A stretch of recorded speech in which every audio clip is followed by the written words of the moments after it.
What's up YouTube, Adam here, and in this video I'm going to be bringing you my full review of this, and this is the 15-inch Retina Macbook Pro.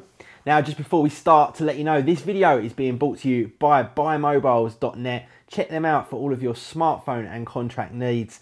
And let's get into the full review. Now first up, when you take a look around this year's 2013 Retina MacBook Pro, you will notice that it is literally identical to last year's model. On the left hand side we still have the MagSafe 2 connector along with those two Thunderbolt connectors, although in this year's model these are 20 gigabit per second Thunderbolt 2 connectors.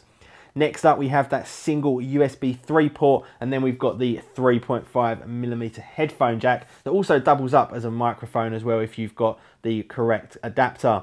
Now on the other side we've got a single USB 3 port again along with an HDMI out, and then we've also got the SD card reader. Now everything else is pretty much exactly the same as last year's model. Like I say, we've still got that incredible build quality, the incredible aluminium unibody chassis, and as usual it really does live up to the reputation of having the best build quality of any mobile device or any laptop or smartbook that is out there on the market today. It really is absolutely incredible build quality. Now, when the changes really come into play is when you start looking at the actual spec sheet and take a look at what we've got under the hood. Now, this year's model comes in two variations, the 13-inch with Retina display and also the 15-inch as well. They start off around the £1,000 mark or the $1,000 mark, and they go right the way up into the couple of thousand range. Now, the 15-inch one that I've got here comes in two variations. You can either get the quad-core 2 GHz with 8 gig of RAM and 256 gig flash storage, or you can opt for the higher end version which has got the 2.3 GHz quad-core processor, boosting up to 3.5 GHz with 16 gigabytes of onboard 1600 MHz DDR3 RAM and 512 gigabytes of flash storage. Now, to put those actual specifications into words, it's pretty similar to last year's model when you look at it on paper, but this one comes with the brand new Haswell architecture, and that really means two things. The first thing means that we've got a brand new onboard graphics card with the Intel Iris Pro graphics, and that really does help to drive that huge Retina display with the 2560 by 1600 pixels. The top model also comes with a GeForce GT 750M with 2 gigabytes of onboard memory. But like I say, the Haswell architecture really does improve on that onboard graphics. The other thing that the Haswell architecture brings us is not necessarily a faster speed, although this does clock slightly faster than last year's model, but superior battery performance.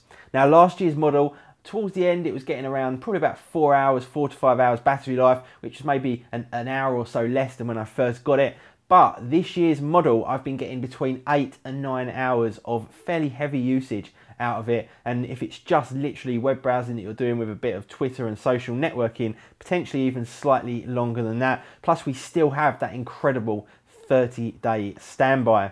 Everything is still instant on. The minute you open the lid, everything just turns on, and the performance in terms of real life performance is fantastic. I did some gaming tests which I'll leave a link down in the description below for, and you can check that out, and it performs admirably even under those high intensity conditions. But for everyday stuff, things like using Office and also just your general productivity suite along with your media consumption tools, this thing absolutely flies. And the screen is by far and away the best screen that I've ever seen on any laptop from any vendor. It's absolutely incredible, pin sharp and absolutely beautiful in terms of color reproduction, contrast, absolutely everything.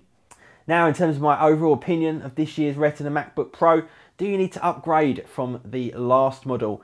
Probably not, unless you want that superior battery life. Everything else is pretty much the same. You're not really going to get any huge increase in terms of performance. It's really all about that battery life, and also the Thunderbolt 2 connectors, which are now capable of 20 gigabits per second, which is phenomenal. Now, in terms of going out and buying this from scratch, is this a machine for you to buy? If you've got enough money to buy this particular laptop, I cannot recommend this highly enough. This to me is by far and away the best laptop on the market today. It's absolutely phenomenal, from build quality to the screen resolution, the screen quality, the battery life, right the way through to the actual warranty that you will get from Apple. I can't recommend this enough. Anyway guys, thank you very much for watching. Please do hit that like button and I will see you all in the next video. See ya.